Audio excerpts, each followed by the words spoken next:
नमस्कार बंधुरा नवदिगंत चैनल पक्ष থেকে আপনাদের সকলকে জানাই স্বাগতম। আজকে সুপ্রভাত জানিয়ে আপনাদের জন্য আবার একটি নতুন আপডেট নিয়ে উপস্থিত হয়েছি আমার নবদিগন্ত চ্যানেলে। তো আজকে একটি ঐতিহাসিক গুরুত্বপূর্ণ দিন হতে চলেছে কিন্তু আমাদের গোটা পশ্চিমবঙ্গবাসীর জন্য, কেননা আজকে কিন্তু সুপ্রিম কোর্টে এসএসসি যে 26,000 চাকরি বাতিল মামলা, সেই চাকরি বাতিল মামলার কিন্তু আজ ওপেন কোর্টে হিয়ারিং হতে চলেছে।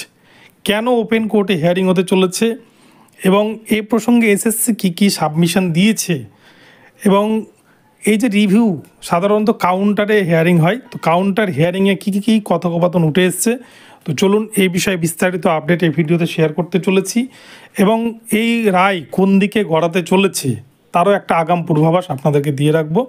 তো চলুন আমরা বিস্তারিত দেখে নেব, কিন্তু যারা এখনও চ্যানেলটিকে সাবস্ক্রাইব করেননি আপনারা অবশ্যই চ্যানেলটিকে সাবস্ক্রাইব করে নেবেন। তো বন্ধুরা, এসএসসি 26,000 চাকরি বাতিল হয়েছিল, যেখানে কিন্তু নতুন করে সিলেকশন প্রসেস করতে বলা হয়েছে, যার এগেনস্টে school service commission form fill up করিয়ে কিন্তু পরীক্ষার ডেট পর্যন্ত ফিক্সড করে নিয়েছে। তো এর মধ্যেই রিভিউ শুনানির জন্য কিন্তু উঠেছে, আজকে উঠতে চলেছে। গতকালকে কিন্তু এক প্রকার চেম্বার হিয়ারিং হয়েছে এবং সেক্ষেত্রে স্কুল সার্ভিস কমিশনের তরফ থেকে লয়াররা যেটুকুটা বলেছে সেখানে কিন্তু তারা চেম্বার হিয়ারিং না করিয়ে বিষয়টাকে কিন্তু যাতে ওপেন কোর্টে হিয়ারিং করানো হয় সে বিষয়ে তারা কিন্তু আবেদন রেখেছিলেন এবং বিচারপতিরা এই বিষয়টাকে কিন্তু অ্যাকসেপ্ট করেছেন।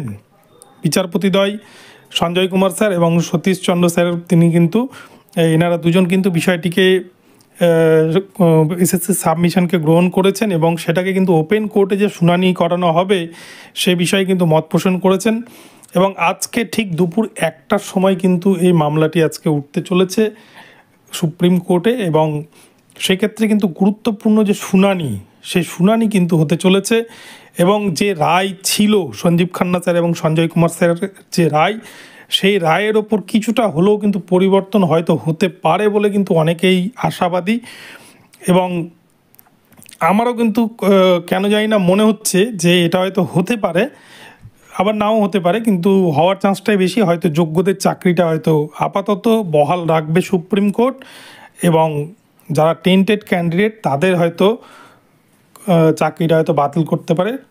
এটা হয়তো শর্ত সাপেক্ষে কোনো একটা শর্ত দিয়ে হয়তো রাখতে পারে সুপ্রিম কোর্ট। তো আজকের দিনটি খুবই গুরুত্বপূর্ণ হতে চলেছে, বিশেষ করে যোগ্য চাকরি প্রার্থী যারা রয়েছেন, যোগ্য যারা গ্রুপ সি গ্রুপ ডি কর্মী ছিলেন, তাদের প্রত্যেকের জন্যই আজকে কি হয় সেটাই কিন্তু দেখার। আজকে একটা বড় দিন, একটা বড় ইতিহাস হয়তো তৈরি হয়ে যেতে পারে আজকে সুপ্রিম কোর্টের এই একটা ছোট্ট রায়ে। তো চলুন কি আপডেট উঠে আসে আমরা, আপনারা অবশ্যই চ্যানেলের সাথে জুড়ে থাকবেন, আমি কিন্তু আপডেট পেলে আপনাদের জানিয়ে দেওয়ার চেষ্টা করব।